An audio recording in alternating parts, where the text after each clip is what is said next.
ਸਤਨਾਮ ਸ੍ਰੀ ਵਾਹਿਗੁਰੂ ਸਾਹਿਬ ਜੀ।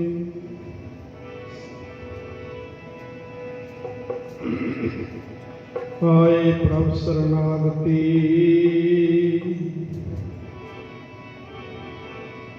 ਕਿਰਪਾ ਨਿਧ ਦਇਆ।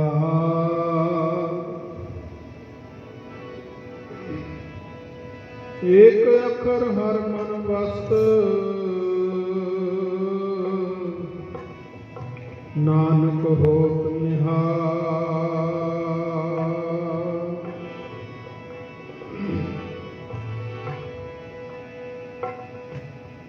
ਆਸਰਾ ਜੀ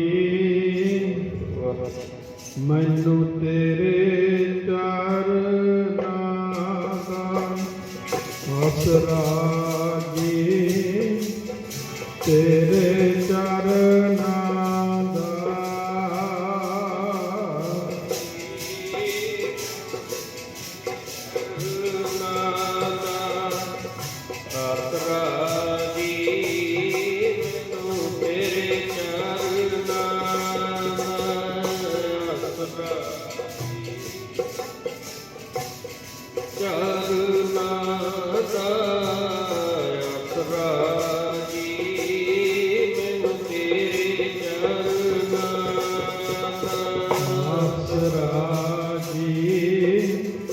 ਤੇਰੇ ਚਰਨਾਂ ਦਾ ਆਸਰਾ ਜੀ, ਤੇਰੇ ਚਰਨਾਂ ਦਾ।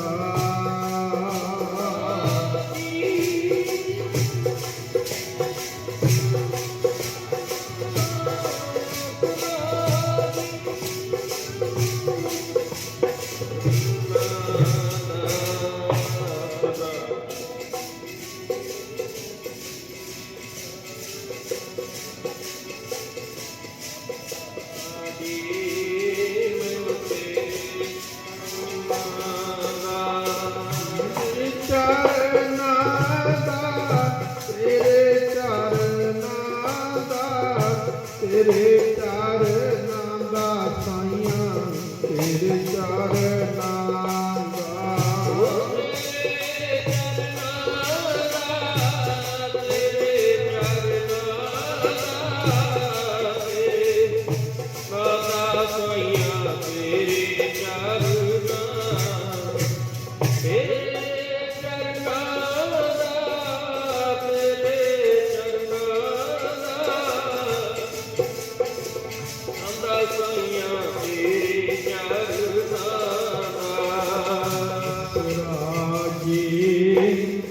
ਤੇਰੇ ਚਰਨਾਂ ਦਾ ਆਸਰਾ ਜੀ, ਤੇਰੇ ਚਰਨਾਂ ਦਾ।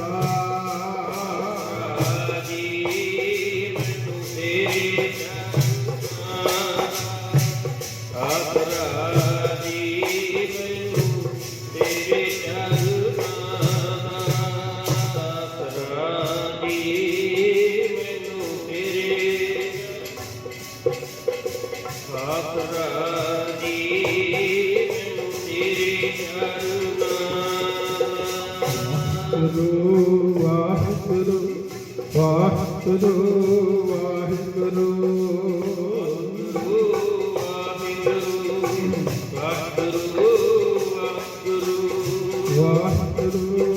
ਵਾਹਿਗੁਰੂ ਵਾਹਿਗੁਰੂ ਵਾਹਿਗੁਰੂ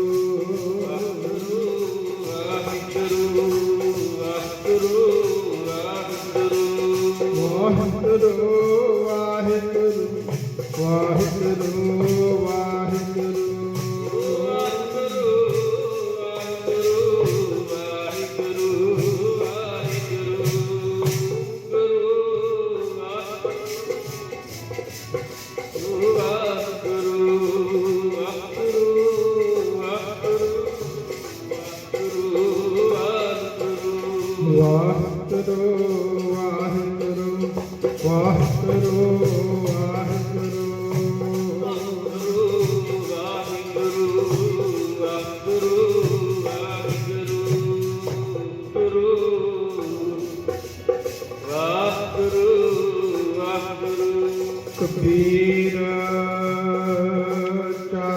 कमल की मौज को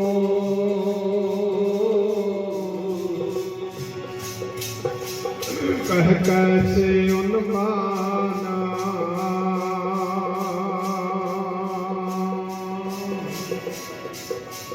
कहते कौसुबा नहीं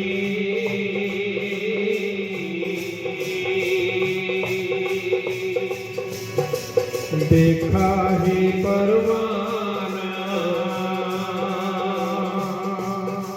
वाहिगुरु वाहिगुरु वाहिगुरु वाहिगुरु वाहिगुरु वाहिगुरु वाहिगुरु वाहिगुरु वाहिगुरु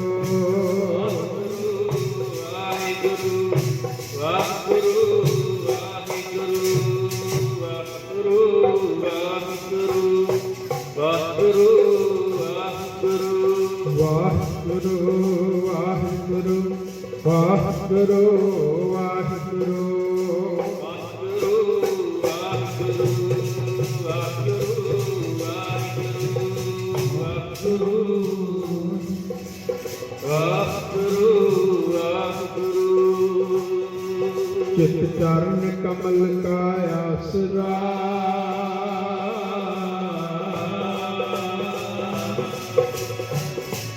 चित चरण कमल संग जोड़िया।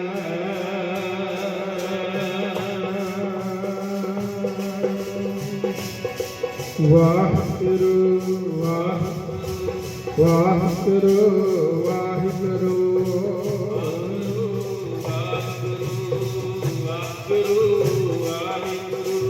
वाहिगुरु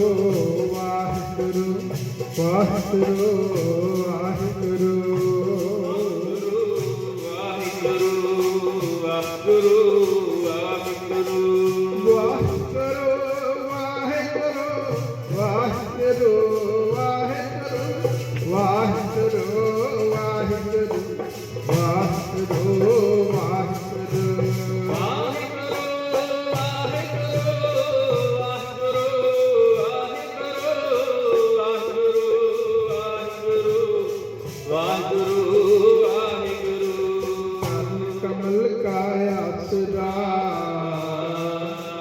चरण कमल संग जोड़िया। मन लोचा बुरियानिया,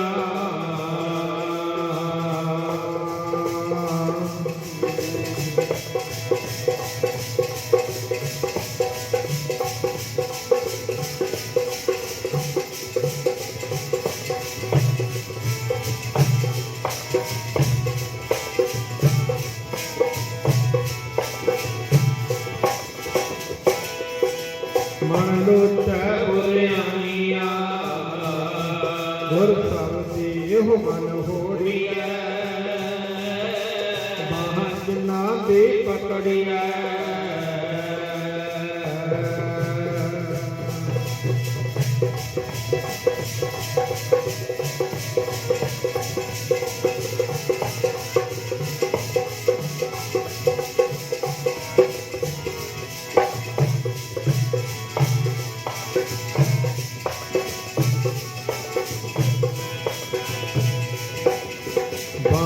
ना दे पकड़िया। शर जय वाहन सोड़िया, तेग बहादुर बोलिया।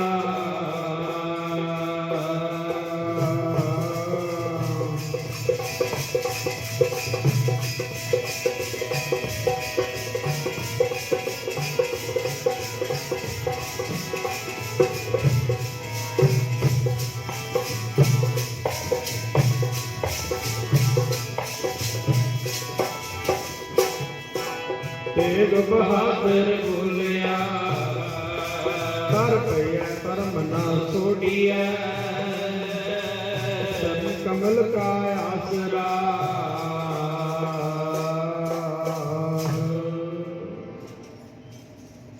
परम सत्कार जो सतगुਰਾਂ ਦੀ ਸਾਜੀ ਨਵਾਜੀ ਗੁਰੂ ਪਿਆਰੇ ਗੁਰੂ ਸਵਾਰੇ ਖਾਲਸਾ ਸਾਧ ਸੰਗਤ ਜੀ, ਵਡਭਾਗੇ ਹਾਂ ਸਤ ਸੰਗਤ ਦੇ ਮਹਾਨ ਤੀਰਥ ਤੇ ਪਹੁੰਚੇ ਹਾਂ। ਸਤ ਸੰਗਤ ਦੀਆਂ ਅਮੋਲਕ ਘੜੀਆਂ ਪ੍ਰਾਪਤ ਹੋਈਆਂ ਨੇ। ਆਓ ਸਭ ਤੋਂ ਪਹਿਲਾਂ ਸਤਿਗੁਰਾਂ ਦੀ ਬਖਸ਼ਿਸ਼ ਕੀਤੀ ਫਤਿਹ ਪਿਆਰ ਨਾਲ ਸਾਰੇ ਬੋਲੋ ਜੀ। ਵਾਹਿਗੁਰੂ ਜੀ ਕਾ ਖਾਲਸਾ, ਵਾਹਿਗੁਰੂ ਜੀ ਕੀ ਫਤਿਹ। ਵਡਭਾਗੇ ਹਾਂ ਸਤ ਸੰਗਤ ਦੇ ਮਹਾਨ ਤੀਰਥ ਤੇ ਪਹੁੰਚੇ ਹਾਂ। ਗੁਰਮੁਖ ਪਿਆਰਿਓ, ਸਤਿਗੁਰੂ ਜੀ ਬਚਨ ਕਰਦੇ ਨੇ ਕਿ ਵੱਡਿਆਂ ਭਾਗਾਂ ਦੇ ਨਾਲ ਸਤਸੰਗਤ ਦੀ ਪ੍ਰਾਪਤੀ ਹੁੰਦੀ ਹੈ। ਵਡਭਾਗੇ ਸਤਸੰਗਤ ਪਾਵ ਹੈ, ਭਾਵਹੀਨ ਭ੍ਰਮ ਚੋਟਾਂ ਖਾਵ ਹੈ। ਬਿਨ ਭਾਗਾਂ ਸਤਸੰਗ ਨ ਲੱਭੈ, ਬਿਨ ਸੰਗਤ ਮੈਲ ਭਰੀਜੈ ਜੀ। ਸਤ ਸੰਗਤ ਮਿਲ ਭਜ ਰਾਮ, ਵੱਡ ਹੋ ਭਾਗ ਬਤਾਨ। ਮੱਥੇ ਦੇ ਵੱਡੇ ਭਾਗ ਹੋ ਜਾਂਦੇ ਨੇ ਜਦੋਂ ਅਸੀਂ ਸਤ ਸੰਗਤ ਦੇ ਵਿੱਚ ਆਉਂਦੇ ਹਾਂ। ਗੁਰੂ ਦੀ ਹਜ਼ੂਰੀ ਵਿੱਚ ਆ ਕੇ ਸਤਿਗੁਰਾਂ ਦੀ ਗੁਰਬਾਣੀ, ਗੁਰ ਇਤਿਹਾਸ, ਕੀਰਤਨ ਨੂੰ ਸਰਵਣ ਕਰਦੇ ਹਾਂ। ਗੁਰਮੁਖ ਪਿਆਰਿਓ, ਸਮਾਂ ਹੈ ਕਲਯੁਗ ਦਾ। ਕਲਯੁਗ ਦੇ ਵਿੱਚ ਸਤਿਗੁਰੂ ਜੀ ਬਚਨ ਕਰਦੇ ਨੇ ਕਿ ਸਭ ਤੋਂ ਵੱਡਾ ਪੁੰਨ ਕਿਹੜਾ ਹੈ। ਆਪਾਂ ਨੂੰ ਸਤਿਗੁਰੂ ਜੀ ਸਮਝਾ ਰਹੇ ਨੇ ਗੁਰਬਾਣੀ ਦੇ ਵਿੱਚ। ਕਲਯੁਗ ਦੇ ਸਮੇਂ ਦੇ ਵਿੱਚ ਦੁਨੀਆ ਪੁੰਨ ਦਾਨ ਕਰਦੀ ਹੈ। ਗੁਰਮੁਖ ਪਿਆਰਿਓ, ਕੋਈ ਲੰਗਰ ਲਾਉਂਦਾ, ਕੋਈ ਪਾਠ ਕਰਾਉਂਦਾ, ਕੋਈ ਕੁਝ ਕਰਦਾ। ਪਰ ਧੰਨ ਗੁਰੂ ਅਰਜਨ ਦੇਵ ਪਾਤਸ਼ਾਹ ਮਹਾਰਾਜ ਜੀ ਦੱਸਦੇ ਨੇ, ਕਲਮ ਹੈ ਇਹੋ ਪੁੰਨ। ਕਲਯੁਗ ਦੇ ਵਿੱਚ ਸਭ ਤੋਂ ਵੱਡਾ ਪੁੰਨ ਹੈ ਕਿਹੜਾ? ਗੁਣ ਗੋਬਿੰਦ ਗਾਹੇ। ਆਪਣੇ ਗੁਰੂ ਪਰਮਾਤਮਾ ਪਰਮੇਸ਼ਰ ਦੇ ਗੁਣ ਗਾਉਣੇ, ਇਹ ਕਲਯੁਗ ਦੇ ਵਿੱਚ ਸਭ ਤੋਂ ਵੱਡਾ ਪੁੰਨ ਹੈ। ਸੋ ਇਸ ਕਰਕੇ ਪਿਆਰੋ, ਸਤਸੰਗ ਦੇ ਵਿੱਚ ਆ ਕੇ ਗੁਰੂ ਪਿਤਾ ਦੀ ਸਿਫਤ ਸਲਾਹ ਕਰਨੀ, ਸਤਿਗੁਰਾਂ ਦੇ ਇਤਿਹਾਸ ਦੀ ਵਿਚਾਰ ਕਰਨੀ, ਕੀਰਤਨ ਕਰਨਾ। ਤੇ ਗੁਰਮੁਖ ਪਿਆਰਿਓ, ਕੀਰਤਨ ਕਰਨ ਦੇ ਨਾਲ ਰਸਨਾ ਪਵਿੱਤਰ ਹੁੰਦੀ ਹੈ, ਕੰਨ ਪਵਿੱਤਰ ਹੋ ਜਾਂਦੇ ਨੇ, ਹੱਥ ਪਵਿੱਤਰ ਹੁੰਦੇ ਨੇ ਸੇਵਾ ਕਰਕੇ, ਅੱਖਾਂ ਪਵਿੱਤਰ ਹੋ ਜਾਂਦੀਆਂ ਨੇ ਗੁਰੂ ਦੇ ਦਰਸ਼ਨ ਕਰਕੇ। ਜਦੋਂ ਅਸੀਂ ਗੁਰੂ ਦੇ ਗਿਆਨ ਨੂੰ ਗੁਰਬਾਣੀ ਰਾਹੀਂ ਸਮਝਦੇ ਹਾਂ, ਸਾਡਾ ਮਨ ਵੀ ਪਵਿੱਤਰ ਹੋ ਜਾਂਦਾ ਹੈ। ਇਸ ਕਰਕੇ ਸਤਸੰਗ ਬੜੀ ਜ਼ਰੂਰੀ ਹੈ। ਖੋਜਤ ਸੁਨੀ ਹੈ ਸੋਏ, ਸਾਧ ਸੰਗਤ ਬਿਨ ਤਰਿਓ ਨ ਕੋਈ। ਇਸ ਕਰਕੇ ਸਤਸੰਗ ਦੇ ਵਿੱਚ ਆਉਣਾ, ਆਪਣੇ ਸਤਿਗੁਰੂ ਦੇ ਕੋਲ ਬੈਠਣਾ, ਸਤਿਗੁਰੂ ਦੇ ਬਚਨ ਸਰਵਣ ਕਰਨੇ, ਇਹ ਵੱਡਿਆਂ ਭਾਗਾਂ ਦੀ ਨਿਸ਼ਾਨੀ ਹੁੰਦੀ ਹੈ। ਵਡਭਾਗੀ ਸਤਸੰਗਤ ਪਾਵ ਹੈ।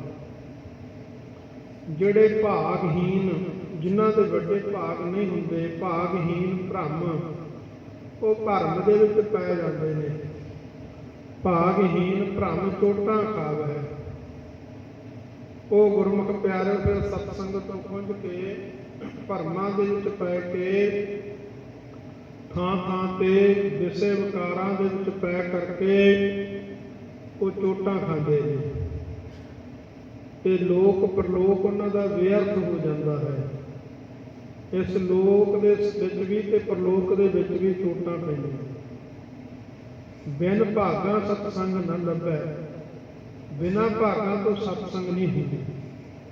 ਸਤਸੰਗ ਦੀ ਪ੍ਰਾਪਤੀ ਨਹੀਂ ਹੁੰਦੀ। ਕੋਈ ਕਰਮ ਚੰਗਾ ਕੀਤਾ ਸੀ ਆਪਣਾ, ਤੇ ਜਿਹਦੇ ਕਰਕੇ ਆ ਇੱਥੇ ਸਤਿਗੁਰੂ ਦੀ ਹਜ਼ੂਰੀ ਦੇ ਵਿੱਚ, ਸਤਿਗੁਰੂ ਦੀ ਗੋਦ ਦੇ ਵਿੱਚ ਬੈਠਣ ਦਾ ਇਹ ਸੁਭਾਗ ਸਮਾਂ ਪ੍ਰਾਪਤ ਹੋਇਆ। ਬਿਨ ਭਾਗਾ ਸਤਸੰਗ ਨ ਲੱਭੈ, ਬਿਨ ਸੰਗਤ ਮੈਲ ਭਰੀਜੈ ਜੀਉ। ਜਿਹੜੇ ਸਤਸੰਗ ਨਹੀਂ ਕਰਦੇ ਗੁਰਮੁਖ ਪਿਆਰਿਓ, ਉਹਨਾਂ ਦੇ ਮਨ ਦੇ ਵਿੱਚ ਮੈਲ ਭਰ ਜਾਂਦੀ ਆ। ਮੈਲ ਕਿਹੜੀ ਭਰਦੀ ਆ? ਈਰਖਾ, ਰਾਗ ਦੁਆਇਸ, ਚੁਗਲੀ, ਨਿੰਦਿਆ, ਵਿਕਾਰਾਂ ਦੀ ਮੈਲ, ਕਾਮ, ਕ੍ਰੋਧ, ਲੋਭ, ਮੋਹ, ਹੰਕਾਰ ਰੂਪੀ ਮੈਲ।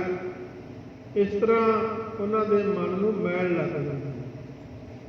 ਤੇ ਜਦੋਂ ਅਸੀਂ ਗੁਰਬਾਣੀ ਸੁਣਦੇ ਹਾਂ, ਕੀਰਤਨ ਸੁਣਦੇ ਹਾਂ, ਤੇ ਮਹਾਰਾਜ ਕਹਿੰਦੇ ਨੇ ਸੁਣ ਹਰ ਕਥਾ ਉਤਾਰੀ ਮੈਲ।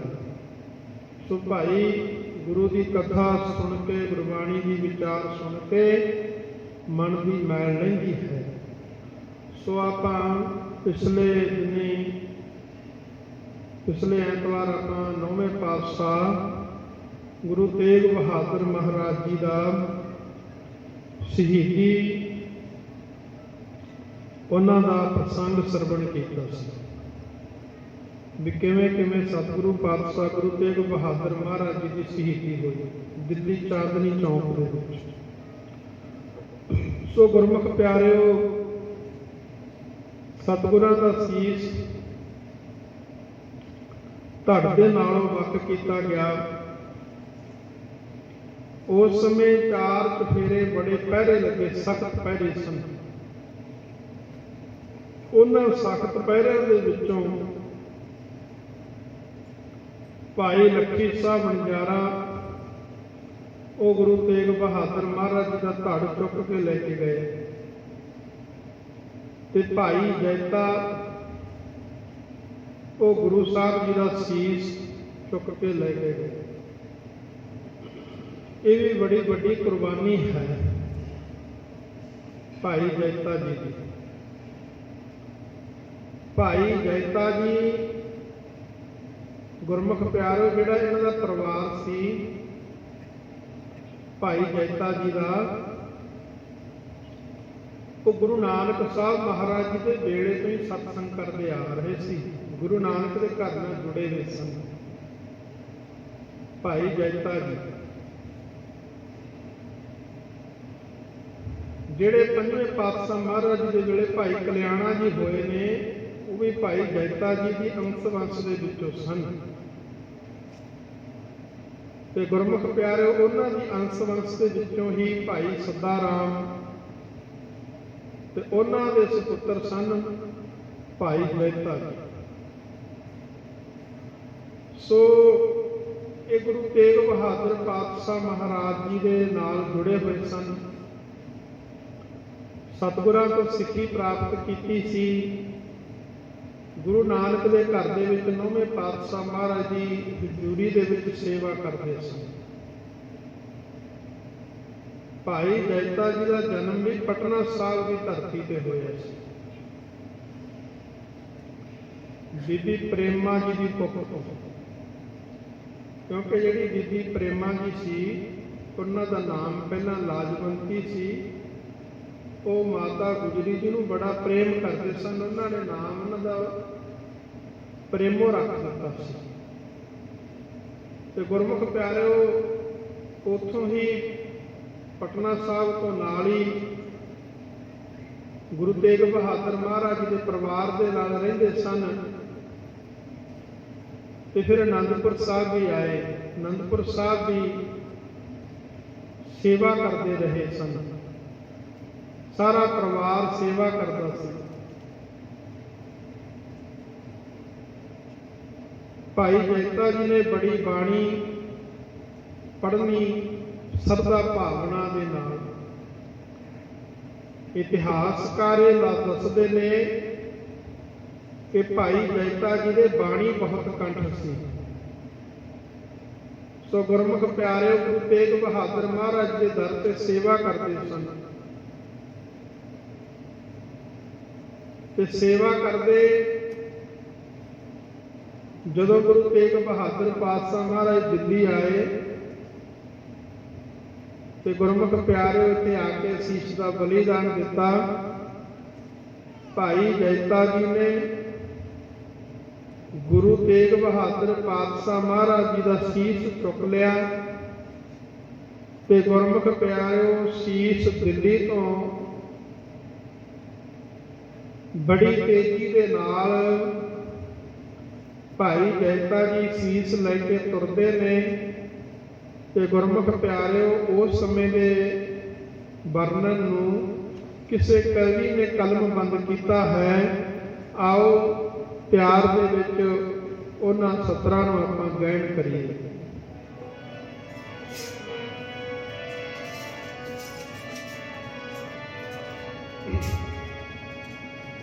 ਲੈ ਕੇ ਸੀਸ ਗੁਰਾਂ ਦਾ ਜੈਤਾ ਤੁਰਿਆ ਦਿੱਲੀ ਤੋਂ, ਲੈ ਕੇ ਸੀਸ ਗੁਰਾਂ ਦਾ ਜੈਤਾ ਤੁਰਿਆ ਦਿੱਲੀ ਤੋਂ,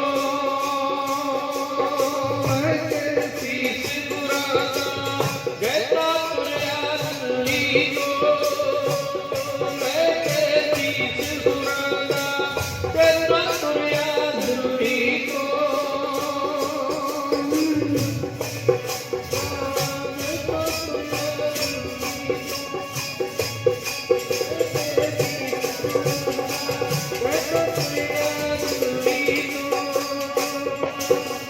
ਰਸਤੇ ਦੇ ਵਿੱਚ ਤੁਰਿਆ ਆਉਂਦਾ ਤਾਂ ਮਾਰਦਾ, ਰਸਤੇ ਦੇ ਵਿੱਚ ਤੁਰਿਆ ਆਉਂਦਾ ਤਾਂ ਮਾਰਦਾ, ਤੁਰਿਆ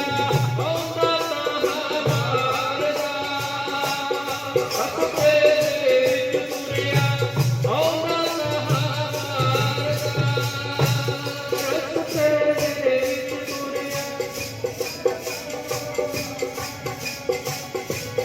ਰਸਤੇ ਦੇ ਵਿੱਚ ਤੁਰਿਆ ਆਉਂਦਾ ਤਾਂ ਮਾਰਦਾ।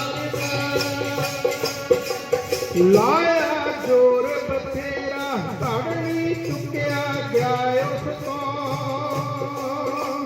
ਲਾਇਆ ਜੋਰ ਬਥੇਰਾ ਧੜ ਨੀ ਚੁੱਕਿਆ ਗਿਆ ਉਸ ਤੋਂ, ਲਾਇਆ ਜੋਰ ਬਥੇਰਾ ਧੜ ਨੀ ਚੁੱਕਿਆ ਗਿਆ ਉਸ ਤੋਂ, ਲਾਇਆ ਜੋਰ ਬਥੇਰਾ ਨੀ ਚੁੱਕਿਆ ਗਿਆ ਉਸ ਤੋਂ।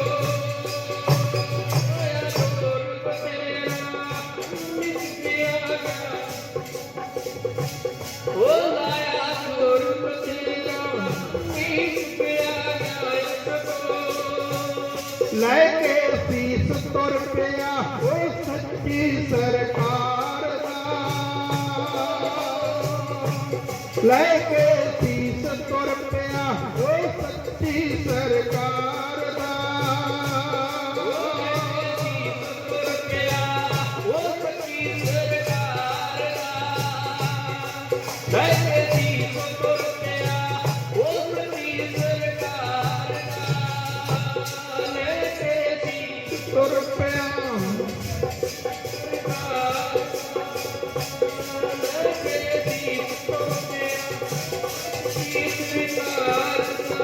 ਲੈ ਕੇ ਸੀਸ ਗੁਰਾਂ ਦਾ ਜੈਤਾ ਤੁਰਿਆ ਦਿੱਲੀ ਤੋਂ,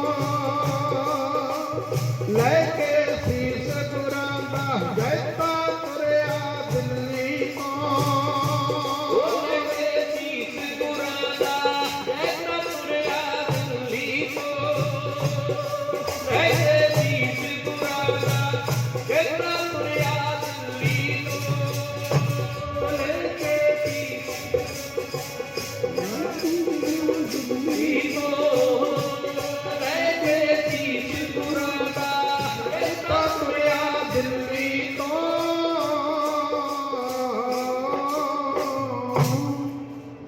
ਭਾਈ ਜੈਤਾ ਗੁਰੂ ਤੇਗ ਬਹਾਦਰ ਪਾਤਸ਼ਾਹ ਮਹਾਰਾਜ ਦਾ ਸੀਸ ਚੁੱਕ ਕੇ ਬੜੀ ਤੇਜ਼ੀ ਦੇ ਨਾਲ ਦਿੱਲੀ ਤੋਂ ਤੁਰਿਆ। ਦਿੱਲੀ ਤੋਂ ਗੁਰਮੁਖ ਪਿਆਰਿਓ ਪਹਿਲਾ ਪੜਾਅ ਜਿਹੜਾ ਭਾਈ ਜੈਤੇ ਨੇ ਕੀਤਾ, ਦਿੱਲੀ ਤੋਂ 40 ਕਿਲੋਮੀਟਰ ਤੇ ਬਾਗਪਤ ਸਾਹਿਬ। ਬਾਗਪਤ ਦੇ ਵਿੱਚ ਇੱਥੇ ਇੱਕ ਦਰਗਾਹ ਸੀ, ਉੱਥੇ ਸੂਫੀ ਫਕੀਰ ਰਹਿੰਦਾ ਸੀ, ਸ਼ੇਖ ਹਜ਼ਰਤ ਬਾਉਦੀਨ ਉਸ ਦਾ ਨਾਮ ਸੀ। ਤੇ ਗੁਰਮੁਖ ਪਿਆਰਿਓ, ਉਸ ਦੇ ਕੋਲ ਭਾਈ ਜੈਤਾ ਪਹੁੰਚਿਆ ਗੁਰੂ ਸਾਹਿਬ ਜੀ ਦਾ ਸੀਸ ਲੈ ਕੇ। ਤੇ ਸ਼ੇਖ ਹਜ਼ਰਤ ਨੇ ਪੁੱਛਣਾ ਕੀਤਾ ਵੀ ਤੂੰ ਕੌਣ ਆ? ਉਸ ਸਮੇਂ ਭਾਈ ਜੈਤੇ ਨੇ ਦੱਸਿਆ, ਮੈਂ ਗੁਰੂ ਤੇਗ ਬਹਾਦਰ ਮਹਾਰਾਜ ਜੀ ਦਾ ਸਿੱਖ ਹਾਂ। ਤੇ ਗੁਰਮੁਖ ਪਿਆਰਿਓ, ਸ਼ੇਖ ਹਜ਼ਰਤ ਬਾਉਦੀਨ ਉਹਦੀ ਦਰਗਾਹ ਦੇ ਕੋਲ ਇੱਕ ਹਿੰਦੂ ਪਰਿਵਾਰ ਰਹਿੰਦਾ ਸੀ, ਜਿਹਦਾ ਨਾਮ ਕ੍ਰਿਸ਼ਨਪਾਲ ਇਤਿਹਾਸ ਦੇ ਵਿੱਚ ਸਤਿਕਾਰਯੋਗ ਗਿਆਨੀ ਪਿੰਦਰਪਾਲ ਸਿੰਘ ਜੀ ਲਿਖਦੇ ਨੇ ਕਿ ਉਸ ਪਰਿਵਾਰ ਨੇ ਭਾਈ ਜੈਤੇ ਨੂੰ ਜਲ ਪਾਣੀ ਪ੍ਰਸਾਦਾ ਛਕਾਉਣ ਦੀ ਸੇਵਾ ਕੀਤੀ। ਉੱਥੇ ਇੱਕ ਰਾਤ ਭਾਈ ਜੈਤਾ ਰਿਹਾ ਤੇ ਉੱਥੋਂ ਫਿਰ ਗੁਰਮੁਖ ਪਿਆਰਿਓ ਦੂਸਰੇ ਦਿਨ ਭਾਈ ਜੈਤਾ ਤੁਰਿਆ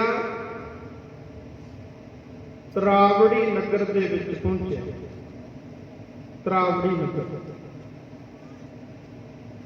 ਉੱਥੇ ਕਿਲਾ ਸੀ, ਕਿਲੇ ਦੇ ਨਾਲ ਹੀ ਇੱਕ ਛੱਪੜ ਸੀ। ਤੇ ਗੁਰਮੁਖ ਪਿਆਰਿਓ, ਛੱਪੜ ਤੇ ਇੱਕ ਧੋਬੀ ਕੱਪੜੇ ਧੋ ਰਿਹਾ ਸੀ। ਉਹਦਾ ਇਤਿਹਾਸਕਾਰਾਂ ਨੇ ਨਾਮ ਲਿਖਿਆ ਦੇਵਾ ਰਾਮ। ਦੇਵਾ ਰਾਮ ਧੋਬੀ ਕੱਪੜੇ ਧੋ ਰਿਹਾ, ਪਰ ਜਿਹੜਾ ਉਹ ਦੇਵਾ ਰਾਮ ਧੋਬੀ ਆ, ਉਹ ਗੁਰੂ ਤੇਗ ਬਹਾਦਰ ਮਹਾਰਾਜ ਜੀ ਦਾ ਸਿੱਖ ਹੈ। ਹੁਣ ਭਾਈ ਜੈਤਾ ਗੁਰੂ ਸਾਹਿਬ ਜੀ ਦਾ ਸੀਸ ਕੋਲ ਪਾਸੇ ਆਸੇ ਦੀ ਲੁਕਦਾ ਜਾ ਰਿਹਾ ਵੀ ਕਿਸੇ ਨੂੰ ਪਤਾ ਵੀ ਨਾ ਲੱਗ ਜਾਵੇ, ਕਿਉਂਕਿ ਸੂਏ ਵੀ ਫਿਰ ਰਹੇ ਸਨ, ਖਬਰ ਲੈਂਦੇ। ਔਰੰਗਜ਼ੇਬ ਦਾ ਹੁਕਮ ਸੀ ਵੀ ਗੁਰੂ ਤੇਗ ਬਹਾਦਰ ਮਹਾਰਾਜ ਜੀ ਦੇ ਸਰੀਰ ਦੇ 4 ਟੋਟੇ ਕਰਕੇ ਕਿਲੇ ਦੇ ਚਾਰੇ ਪਾਸੇ ਟੰਗਣੇ ਸਨ, ਪਰ ਉਹਨਾਂ ਦੇ ਹੱਥ ਨਾ ਗੁਰੂ ਤੇਗ ਬਹਾਦਰ ਮਹਾਰਾਜ ਦਾ ਸੀਸ ਲੱਗਿਆ ਤੇ ਨਾ ਧੜ ਲੱਗਿਆ। ਹੁਣ ਇਸ ਤਰ੍ਹਾਂ ਭਾਈ ਜੈਤਾ ਗੁਰੂ ਸਾਹਿਬ ਜੀ ਦਾ ਸੀਸ ਵਸਤਰਾਂ ਦੇ ਵਿੱਚ ਲਪੇਟਿਆ ਹੋਇਆ ਤੇ ਪਾਸੇ ਆਸੇ ਲੁਕਦਾ ਜੰਗਲ ਵੇਲਿਆਂ ਦੇ ਵਿੱਚ ਵੀ, ਝਾੜੀਆਂ ਦੇ ਵਿੱਚ ਵੀ ਜਾ ਰਿਹਾ। ਉਹ ਛੱਪੜੀ ਜਿਹੜੀ ਆ, ਉੱਥੇ ਦੇਵਾ ਰਾਮ ਧੋਬੀ ਕੱਪੜੇ ਧੋਂਦਾ ਸੀ ਤੇ ਭਾਈ ਜੈਤੇ ਦੇ ਕੋਲ ਸੀਸ ਆ ਤੇ ਇੱਕ ਝਾੜੀ ਦੇ ਉਹਲੇ ਲੁਕ ਕੇ ਬੈਠ ਗਿਆ। ਤੇ ਜਦੋਂ ਭਾਈ ਜੈਤਾ ਉਸ ਝਾੜੀ ਦੇ ਉਹਲੇ ਬੈਠਾ ਤੇ ਦੇਵਾ ਰਾਮ ਧੋਬੀ ਕੱਪੜੇ ਸੁੱਕਣੇ ਪਾਉਣ ਵਾਸਤੇ ਆਇਆ, ਉਹਨੇ ਵੇਖਿਆ ਭਾਈ ਜੈਤੇ ਨੂੰ। ਤੇ ਜਦੋਂ ਵੇਖਿਆ ਤੇ ਉਹਨੇ ਸਿਆਣ ਲਿਆ ਭਾਈ ਜੈਤੇ ਨੂੰ, ਕਹਿਣ ਲੱਗਿਆ ਤੇਰਾ ਨਾਮ ਜੈਤਾ? ਤੇ ਭਾਈ ਜੈਤਾ ਕਹਿਣ ਲੱਗਿਆ ਹਾਂ ਮੇਰਾ ਨਾਮ ਜੈਤਾ। ਕਹਿੰਦਾ ਮੈਂ ਤੈਨੂੰ ਦੇਖਿਆ, ਮੈਂ ਗੁਰੂ ਤੇਗ ਬਹਾਦਰ ਮਹਾਰਾਜ ਦਾ ਸਿੱਖ ਹਾਂ, ਮੈਂ ਅਨੰਦਪੁਰ ਸਾਹਿਬ ਜਾਂਦਾ ਰਿਹਾ, ਮੈਂ ਤੈਨੂੰ ਉੱਥੇ ਕਈ ਵਾਰੀ ਵੇਖਿਆ, ਇਸ ਕਰਕੇ ਮੈਂ ਤੈਨੂੰ ਸਿਆਣ ਲਿਆ। ਤੂੰ ਕਿਵੇਂ ਲੁਕਿਆ ਬੈਠਾ ਇੱਥੇ? ਤੇ ਉਸ ਸਮੇਂ ਭਾਈ ਜੈਤਾ ਜੀ ਕੁਝ ਨਹੀਂ ਬੋਲੇ। ਕਹਿਣ ਲੱਗਿਆ ਦੇਵਾ ਰਾਮ ਧੋਬੀ, ਚੱਲ ਤੂੰ ਮੇਰੇ ਘਰ, ਮੇਰੇ ਨਾਲ ਚੱਲ ਤੇ ਮੈਂ ਤੇਰੀ ਸੇਵਾ ਕਰਾਂਗਾ। ਭਾਈ ਦੇਵਾ ਰਾਮ ਧੋਬੀ ਦੇ ਨਾਲ ਭਾਈ ਜੈਤਾ ਤੁਰ ਪਿਆ, ਪਰ ਦੇਵਾ ਰਾਮ ਧੋਬੀ ਨੂੰ ਇਹ ਨਹੀਂ ਪਤਾ ਸੀ ਵੀ ਦਿੱਲੀ ਦੇ ਵਿੱਚ ਭਾੜੇ ਕੀ ਵਾਪਰ ਗਏ। ਤੇ ਉਸ ਸਮੇਂ ਦੇਵਾ ਰਾਮ ਧੋਬੀ ਭਾਈ ਜੈਤੇ ਨੂੰ ਪੁੱਛਦਾ, ਕਹਿਣ ਲੱਗਾ, ਕਹਿੰਦਾ ਗੁਰੂ ਸਾਹਿਬ ਠੀਕ ਨੇ? ਗੁਰੂ ਤੇਗ ਬਹਾਦਰ ਮਹਾਰਾਜ ਜੀ ਦੇ ਬਾਰੇ ਪੁੱਛਦਾ। ਇਸ ਸਮੇਂ ਕਿੱਥੇ ਨੇ ਗੁਰੂ ਤੇਗ ਬਹਾਦਰ ਮਹਾਰਾਜ? ਤੇ ਮੈਂ ਕਈ ਵਾਰੀ ਗਿਆ ਅਨੰਦਪੁਰ ਸਾਹਿਬ, ਮੈਂ ਬੇਨਤੀ ਕੀਤੀ ਸੀ ਸੱਚੇ ਪਾਤਸ਼ਾਹ ਮਹਾਰਾਜ ਗੁਰੂ ਤੇਗ ਬਹਾਦਰ ਮਹਾਰਾਜ ਜੀ ਨੂੰ, ਸੱਚੇ ਪਾਤਸ਼ਾਹ ਕਿਤੇ ਕਿਰਪਾ ਕਰਿਓ, ਦੇਵਾ ਰਾਮ ਦੇ ਘਰ ਵੀ ਚਰਨ ਪਾ ਦਿਓ, ਮਹਾਰਾਜ ਮਿਹਰ ਕਰ ਦਿਓ ਕਿਤੇ। ਤੇ ਗੁਰਮੁਖ ਪਿਆਰਿਓ, ਹੁਣ ਭਾਈ ਦੇਵਾ ਰਾਮ ਇਸ ਤਰ੍ਹਾਂ ਭਾਈ ਜੈਤੇ ਦੇ ਨਾਲ ਵਿਚਾਰਾਂ ਕਰਦਾ ਜਾਂਦਾ, ਤੇ ਪਰ ਉਹਨੂੰ ਇਹ ਨਹੀਂ ਪਤਾ ਵੀ ਭਾਣੇ ਕੀ ਵਾਪਰੇ ਪਏ ਨੇ। ਆਪਣੇ ਘਰ ਦੇ ਵਿੱਚ ਲੈ ਗਿਆ ਦੇਵਾ ਰਾਮ ਧੋਬੀ ਭਾਈ ਜੈਤੇ, ਤੇ ਜਾ ਕੇ ਸਾਰੇ ਗੱਲਾਂ ਬਾਤਾਂ ਵਿਚਾਰਾਂ ਕਰਦੇ ਨੇ। ਤੇ ਗੁਰਮੁਖ ਪਿਆਰੇ, ਜਦੋਂ ਭਾਈ ਜੈਤੇ ਨੂੰ ਕਿਹਾ ਵੀ ਸਤਿਗੁਰਾਂ ਨੂੰ ਜਾ ਕੇ ਕਹੀਂ ਵੀ ਤੈਨੂੰ ਦੇਵਾ ਰਾਮ ਧੋਬੀ ਯਾਦ ਕਰਦਾ, ਤੇ ਜ਼ਰੂਰ ਆ ਕੇ ਮੈਨੂੰ ਦਰਸ਼ਨ ਬਖਸ਼ਿਸ਼ ਕਰਨ। ਤੇ ਗੁਰਮੁਖ ਪਿਆਰਿਓ, ਜਿਨ੍ਹਾਂ ਨੂੰ ਆਪਾਂ ਰੋਜ਼ ਅਰਦਾਸ ਵਿੱਚ ਯਾਦ ਕਰਦੇ ਆ, ਤੇਗ ਬਹਾਦਰ ਸਿਮਰਿਆ ਕਰ ਨੌ ਨਿਤ ਆਵੈ ਧਾਏ, ਸਭ ਥਾਈ ਹੋਏ ਸਹਾਏ। ਤੇ ਗੁਰਮੁਖ ਪਿਆਰਿਓ ਵੇਖੋ, ਅੱਜ ਕੱਲਾ ਸੀਸ ਤੇ ਗੁਰਮੁਖ ਪਿਆਰਿਓ ਆਪਣੇ ਸਿੱਖ ਦੀ ਭਾਵਨਾ ਕਿਵੇਂ ਪੂਰੀ ਕਰਨ ਵਾਸਤੇ ਗੁਰੂ ਤੇਗ ਬਹਾਦਰ ਮਹਾਰਾਜ ਆਏ ਨੇ। ਭਾਈ ਜੈਤਾ ਕਹਿਣ ਲੱਗਿਆ, ਕਹਿੰਦਾ ਦੇਵਾ ਰਾਮਾ, ਜੇ ਤੇਰੇ ਮਨ ਦੇ ਵਿੱਚ ਇੱਛਾ ਹੈ ਗੁਰੂ ਤੇਗ ਬਹਾਦਰ ਮਹਾਰਾਜ ਦੇ ਦਰਸ਼ਨ ਕਰਨ ਦੀ, ਗੁਰੂ ਤੇਗ ਬਹਾਦਰ ਮਹਾਰਾਜ ਤੇਰੇ ਘਰ ਦੇ ਵਿੱਚ ਆ ਗਏ ਨੇ। ਤੇ ਗੁਰਮੁਖ ਪਿਆਰਿਓ, ਭਾਈ ਜੈਤੇ ਦੇ ਅੱਖਾਂ ਦੇ ਵਿੱਚੋਂ ਨੀਰ ਵਗਦਾ ਜਲ ਆਇਆ, ਤੇ ਭਾਈ ਜੈਤਾ ਦੇਵਾ ਰਾਮ ਧੋਬੀ ਨੂੰ ਕਹਿ ਰਿਹਾ, ਸਾਰੇ ਪਿਆਰ ਨਾਲ ਪੜਿਓ।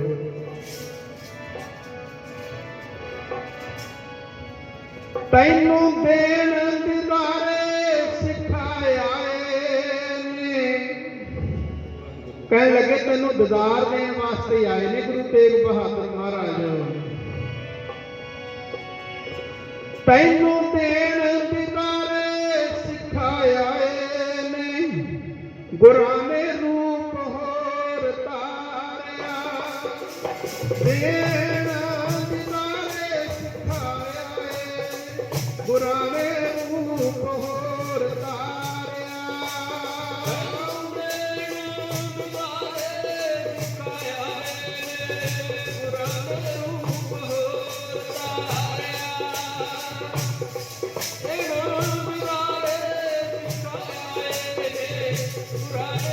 ਹੋਰ ਤਾਰਿਆ,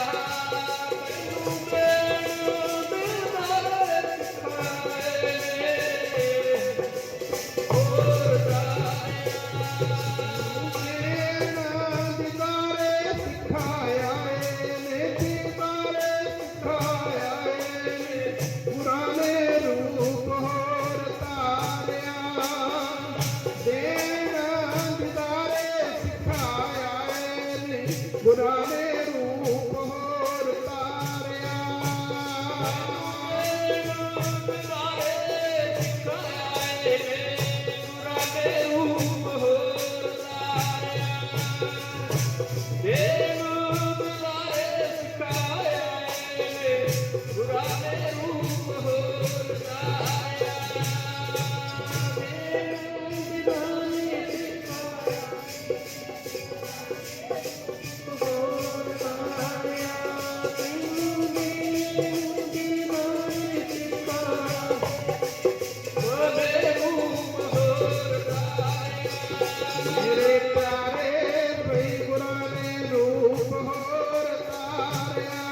ਪਿਆਰੇ ਜੀ ਗੁਰਾਂ ਨੇ ਰੂਪ ਹੋਰ ਤਾਰਿਆ, ਜੀ ਗੁਰਾਂ ਨੇ ਰੂਪ ਹੋਰ ਤਾਰਿਆ, ਜੀ ਗੁਰਾਂ ਨੇ ਰੂਪ ਹੋਰ ਤਾਰਿਆ,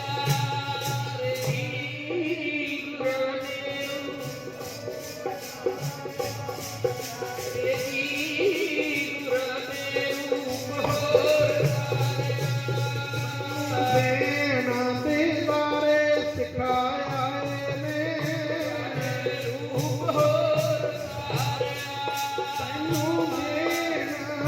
ਸਾਰੇ ਸਿਖਾਇਆ ਨੇ ਰੂਪ ਹੋਰ ਤਾਰਿਆ ਦੇਵ ਵਿਦਾਰੇ ਸਿਖਾਇਆ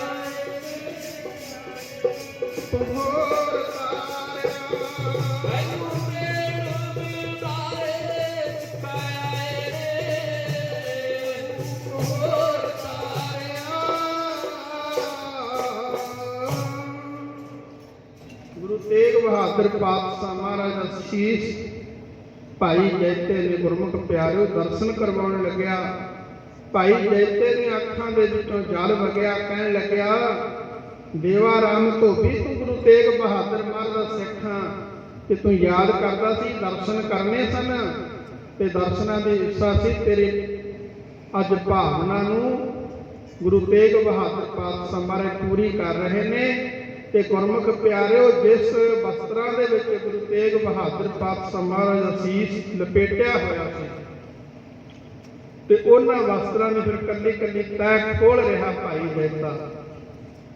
ਤੇ ਗੁਰਮੁਖ ਪਿਆਰਿਓ ਗੁਰੂ ਤੇਗ ਬਹਾਦਰ ਪਾਤਸ਼ਾਹ ਮਹਾਰਾਜ ਜੀ ਦਾ ਸੀਸ ਖੂਨ ਦੇ ਨਾਲ ਲੱਥ-ਪੱਥ ਹੋਇਆ ਪਿਆ।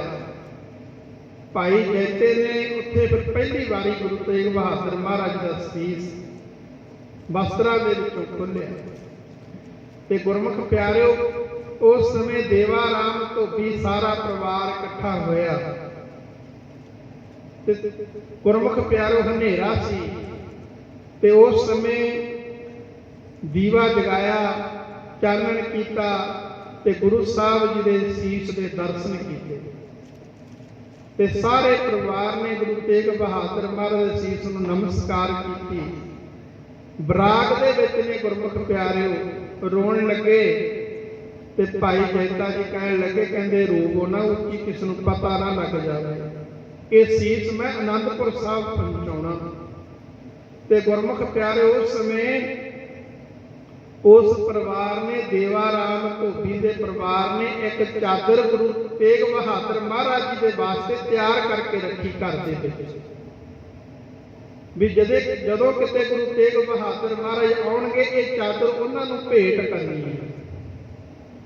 ਤੇ ਫਿਰ ਗੁਰਮੁਖ ਪਿਆਰਿਓ ਜਿਹੜੀ ਉਹ ਚਾਦਰ ਸੀ ਉਹ ਲਿਆਂਦੀ, ਉਸ ਚਾਦਰ ਨੂੰ ਅੱਧੀ ਕੱਟ ਕੇ ਗੁਰੂ ਸਾਹਿਬ ਦੇ ਸੀਸ ਨੂੰ ਲਪੇਟਿਆ, ਦੁਬਾਰਾ ਉੱਥੇ ਵਸਤਰ ਬਦਲੇ ਤੇ ਜਿਹੜੀ ਚਾਦਰ ਬਚ ਗਈ ਤੇ ਉਸ ਚਾਦਰ ਦੀਆਂ ਲੀਰਾਂ ਬਣਾ ਕੇ ਨਾ ਲੰਬੀਆਂ ਲੰਬੀਆਂ ਇੱਕ ਡੰਡੇ ਦੇ ਨਾਲ ਉਹਨਾਂ ਲੀਰਾਂ ਨੂੰ ਬੰਨ੍ਹ ਕੇ ਜਿਵੇਂ ਆਪਾਂ ਗੁਰੂ ਗ੍ਰੰਥ ਸਾਹਿਬ ਜੀ ਦੇ ਉੱਪਰ ਚੌਰ ਕਰਦੇ ਹਾਂ, ਇਸ ਤਰ੍ਹਾਂ ਸਾਰੀ ਰਾਤ ਗੁਰੂ ਤੇਗ ਬਹਾਦਰ ਮਹਾਰਾਜ ਜੀ ਦੇ ਸੀਸ ਦੇ ਉੱਪਰ ਚੌਰ ਕਰੀ ਗਏ। ਕਿਤੇ ਦੇਵਾ ਰਾਮ ਧੋਬੀ ਆਪ ਚੌਰ ਕਰਦਾ ਤੇ ਕਿਤੇ ਉਹਨਾਂ ਦੇ ਘਰ ਵਾਲੀ ਬੀਬੀ ਚੌਰ ਕਰਦੀ ਹੈ। ਫਿਰ ਉੱਥੇ ਥੋੜਾ ਜਿਹਾ ਆਰਾਮ ਭਾਈ ਜੈਤੇ ਨੇ ਕੀਤਾ। ਤੇ ਗੁਰਮੁਖ ਪਿਆਰਿਓ ਦੇਖੋ ਗੁਰੂ ਸਾਹਿਬ ਆਪਣੇ ਪਿਆਰਿਆਂ ਦੀ ਕਿੰਨੀ ਭਾਵਨਾ ਪੂਰੀ ਕਰਦੇ ਨੇ। ਸਤਿਗੁਰੂ ਅੱਜ ਵੀ ਕਿਤੇ ਨਹੀਂ ਗਏ, ਗੁਰਮੁਖ ਪਿਆਰਿਓ ਹਾਜ਼ਰ ਨੇ।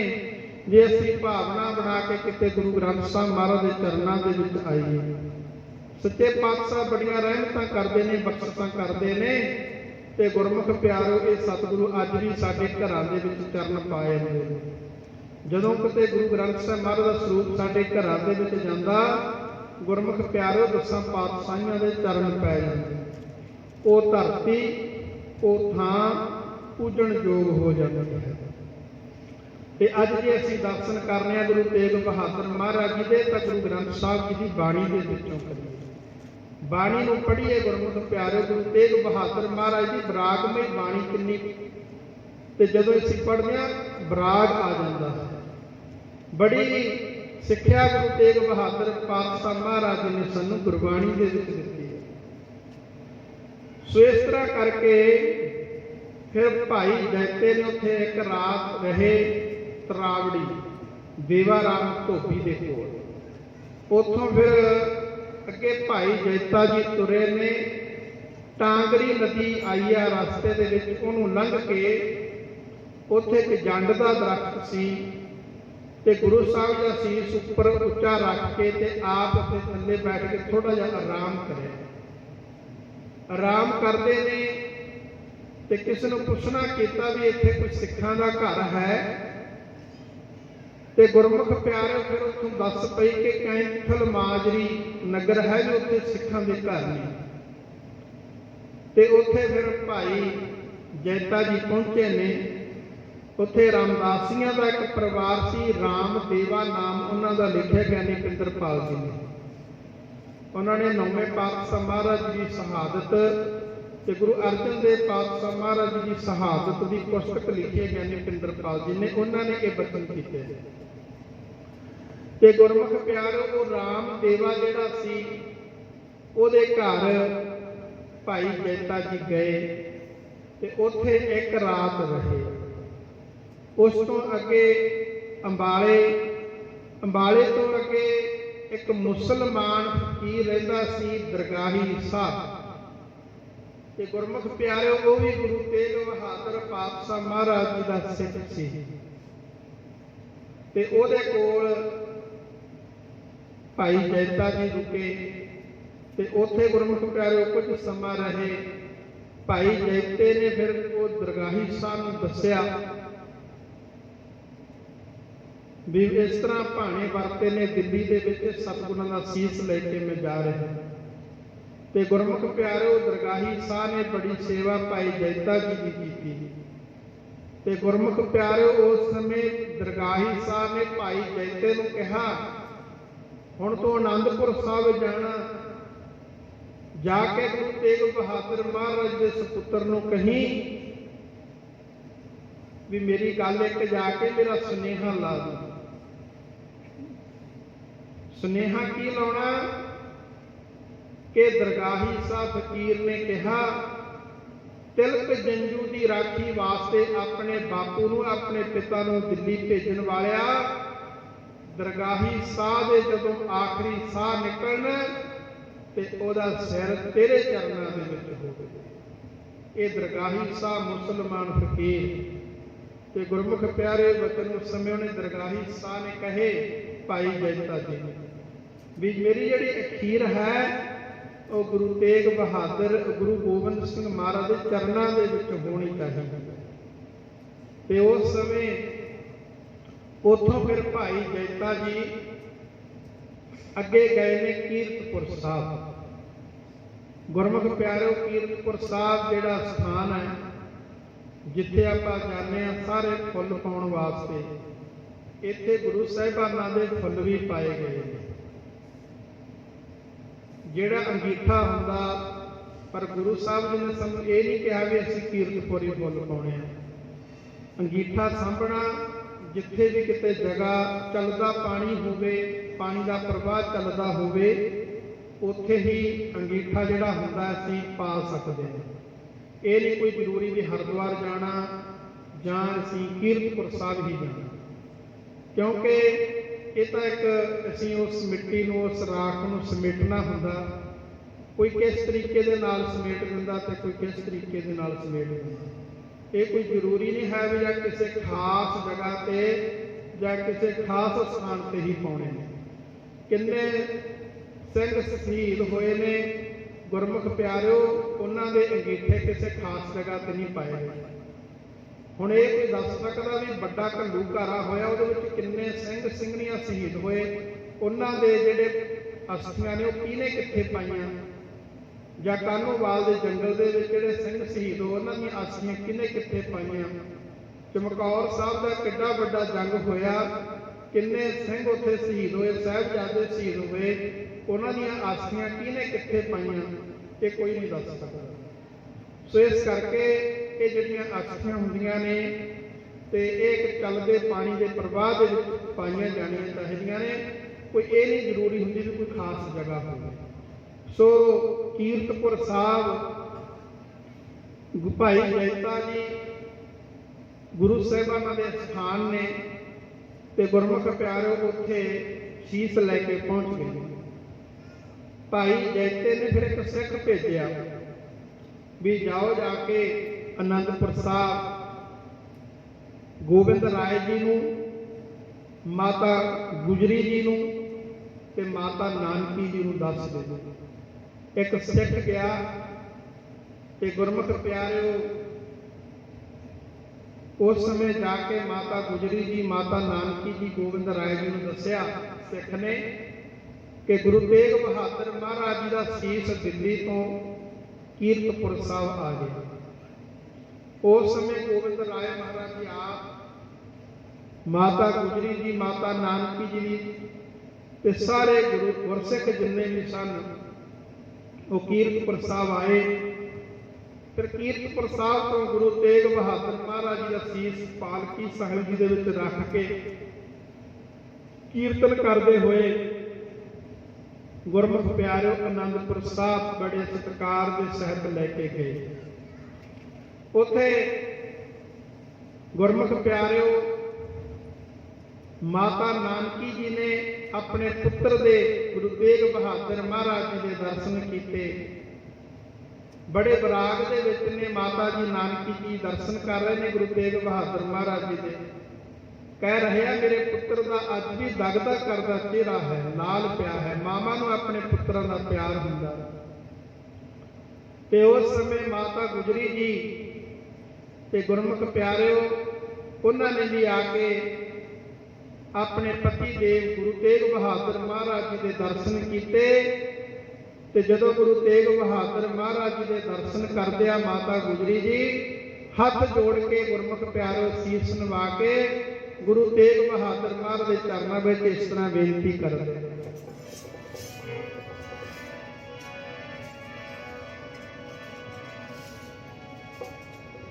किते मेरी भी नभादी सच्चे पातशाह, जिवें तुसी नवाई अपनी। मेरी भी नवादी सच्चे पातशाह, जिवें तुसा नवाई अपनी। मेरी भी नवाई सच्चे पातशाह, जिवें तू नवाई अपनी। मेरी नवाई सच्चे पातशाह, जिवें तू नवाई अपनी।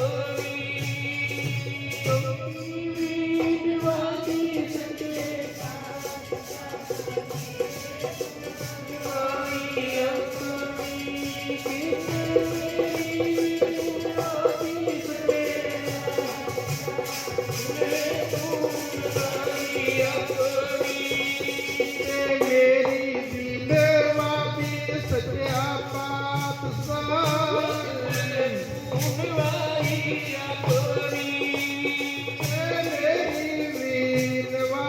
सच्चे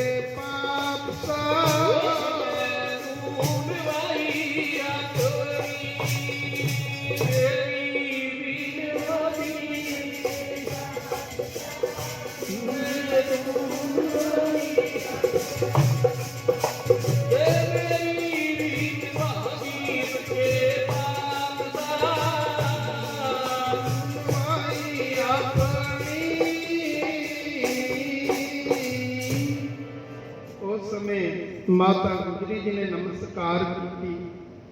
गोविंद राय जी भी कलगियां वाले पातशाह महाराज वो भी कोल आए।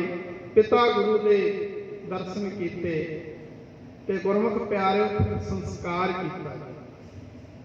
ते संस्कार उत्थे शीशगंज गुरुद्वारा साहब बनया ते गुरु आनंदपुर साहब उत्थे गुरु तेग बहादुर महाराज जी के शीश का संस्कार किया। ते उस समय गुरसिख संगतां दा इकट्ठ होया। गोविंद राय पातशाह महाराज भाई जैता जी नूं कोल बुलाउंदे ते गुरमुख प्यारे घुट के अपनी छाती दे नाल भाई जैते नूं गुरु गोविंद राय पातशाह महाराज जी ने लाया। उस समय गुरमुख प्यारे फिर उत्थे ये बचन ये वर दिता वचन किते, रंगरेटा गुरु का बेटा, रंगरेटे गुरु के बेटे। ये गुरु कलगीधर पातशाह महाराज ने अपने मुख के विचों उच्चारण शब्द ते गुरमुख प्यारो अपने बेटे बनाए। ते गुरमुख प्यारो असल सपुत्र वो हुंदा जो अपने पिता नूं ਜਿਹੜੀ ਆਖਰੀ ਰਸਮ ਹੈ ਉਹ ਨਿਭਾਵੇ। ਤੇ ਗੁਰਮੁਖ ਪਿਆਰਿਓ, ਪੁੱਤਰਾਂ ਵਾਲਾ ਕੰਮ, ਸੁਪੁੱਤਰਾਂ ਵਾਲਾ ਕੰਮ ਭਾਈ ਜੈਤੇ ਨੇ ਕੀਤਾ। ਭਾਈ ਜੈਤਾ ਜੀ ਦੀ ਬੜੀ ਵੱਡੀ ਕੁਰਬਾਨੀ ਸੀ। ਗੁਰਮੁਖ ਪਿਆਰਿਓ, ਫਿਰ ਉਸ ਸਮੇਂ ਗੁਰੂ ਤੇਗ ਬਹਾਦਰ, ਗੁਰੂ ਗੋਬਿੰਦ ਸਿੰਘ ਮਹਾਰਾਜ ਗੋਬਿੰਦ ਰਾਏ ਦੇ ਰੂਪ ਦੇ ਵਿੱਚ ਨੇ। ਤੇ ਉਸ ਸਮੇਂ ਭਾਈ ਜੈਤਾ ਜੀ ਕੋਲ ਨੇ ਇਕੱਠ ਹੋਇਆ। ਗੋਬਿੰਦ ਰਾਏ ਜੀ ਪੁੱਛਦੇ ਨੇ ਦਿੱਲੀ ਦਾ ਸਾਰਾ ਹਾਲ ਪੁੱਛਿਆ ਵੀ ਕਿਵੇਂ ਸ਼ਹੀਦੀ ਹੋਈ। ਭਾਈ ਜੈਤੇ ਨੇ ਦੱਸਿਆ ਮਹਾਰਾਜ ਬੜਾ ਇਕੱਠ ਸੀ ਉਸ ਸਮੇਂ ਉੱਥੇ, ਜਦੋਂ ਗੁਰੂ ਤੇਗ ਬਹਾਦਰ ਮਹਾਰਾਜ ਜੀ ਦਾ ਸੀਸ ਕੱਟਿਆ ਗਿਆ। ਬੜਾ ਇਕੱਠ ਸੀ ਲੋਕਾਂ ਦਾ। ਤੇ ਉਸ ਸਮੇਂ ਗੋਬਿੰਦ ਰਾਏ ਜੀ ਪੁੱਛਦੇ ਕਿ ਉੱਥੇ ਸਿੱਖ ਹੈ ਸੀ ਕੋਲ। ਤੇ ਭਾਈ ਜੈਤਾ ਜੀ ਕਹਿਣ ਲੱਗੇ ਮਹਾਰਾਜ ਇਕੱਠ ਬੜਾ ਸੀ ਪਰ ਕੋਈ ਸਿੱਖ ਨਿਗਾਹ ਨਹੀਂ ਪੈ ਰਿਹਾ ਸੀ, ਦਿਸ ਨਹੀਂ ਰਿਹਾ ਸੀ। ਹੋਣਗੇ ਪਰ ਗੁਰਮੁਖ ਪਿਆਰੇ ਗੁਰਮੁਖ ਪਿਆਰਿਓ, ਭਾਈ ਜੈਤਾ ਜੀ ਕਹਿੰਦੇ ਮਹਾਰਾਜ ਸਿੱਖ ਹੋਣਗੇ ਪਰ ਸਾਰਿਆਂ ਦੇ ਚਿਹਰੇ ਮੂਹਰੇ ਇੱਕੋ ਜਿਹੇ ਲੱਗਦੇ ਸੀ, ਪਤਾ ਨਹੀਂ ਲੱਗ ਰਿਹਾ ਸੀ ਵੀ ਇਹਨਾਂ ਤੋਂ ਸਿੱਖ ਕਿਹੜਾ। ਫਿਰ ਉਸ ਸਮੇਂ ਕਲਗੀਆਂ ਵਾਲੇ ਪਾਤਸ਼ਾਹ ਮਹਾਰਾਜ ਜੀ ਨੇ ਭਰੇ ਇਕੱਠ ਦੇ ਵਿੱਚ ਗੁਰਮੁਖ ਪਿਆਰਿਓ ਇਹ ਬਚਨ ਸਾਰੀ ਸੰਗਤ ਨੂੰ ਸੰਬੋਧਨ ਕਰਕੇ ਕਹੇ ਸੀ। ਮਹਾਰਾਜ ਸੱਚੇ ਪਾਤਸ਼ਾਹ ਇਹਨਾਂ ਬਚਨਾਂ ਨੂੰ ਆਪਾਂ ਧਾਰਨਾ ਵਿੱਚ ਪੜ੍ਹਾਂਗੇ।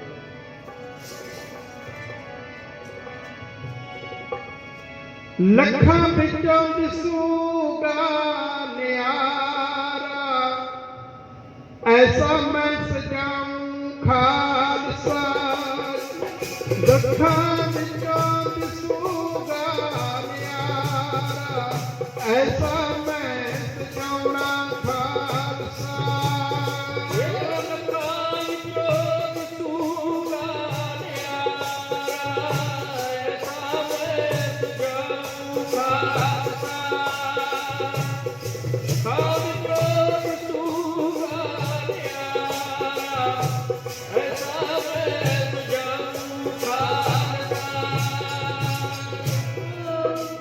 ਵਿੱਚੋਂ ਦਿਸੂਗਾ ਨਿਆਰਾ, ਐਸਾ ਮੈਂ ਸਜਾਊਂ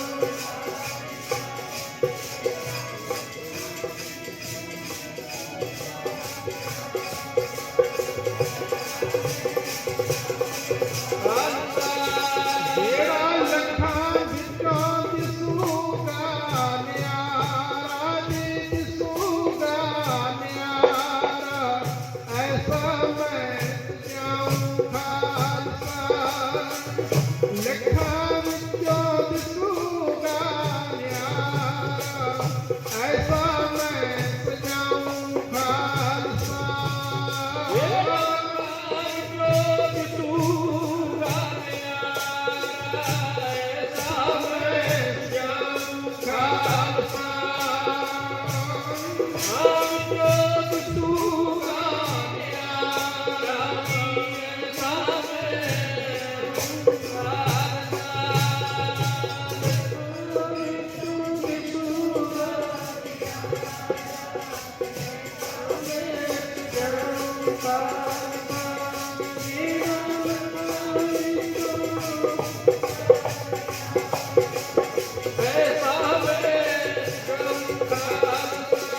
ਮੇਰੇ ਪਿਆਰੇ ਕੋਈ ਐਸਾ ਮੈਂ ਸਜਾਊਂ ਖਾਲਸਾ।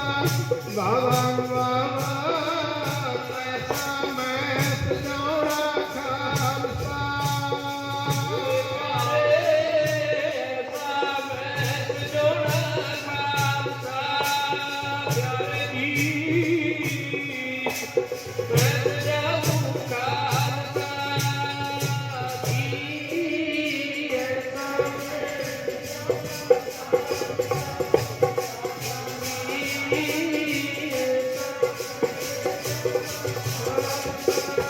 ਜਿਹੜਾ ਲੱਖਾਂ ਵਿੱਚੋਂ ਦਿਸੂਗਾ ਨਿਆਰਾ,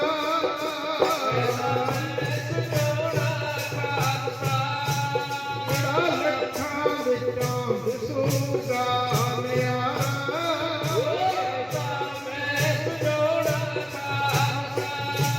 ਜਿਹੜਾ ਲੱਖਾਂ ਵਿੱਚੋਂ ਦਿਸੂਗਾ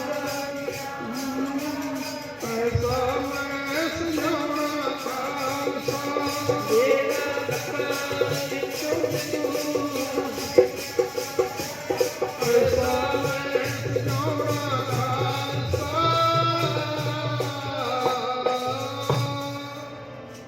ਗੁਰਮੁਖ ਪਿਆਰਿਓ, ਫਿਰ ਕਲਗੀਧਰ ਪਾਤਸ਼ਾਹ ਮਹਾਰਾਜ ਜੀ ਨੇ ਜਿਹੜੇ ਬਚਨ ਕਹੇ ਤੇ ਉਹ ਪੂਰੇ ਕੀਤੇ।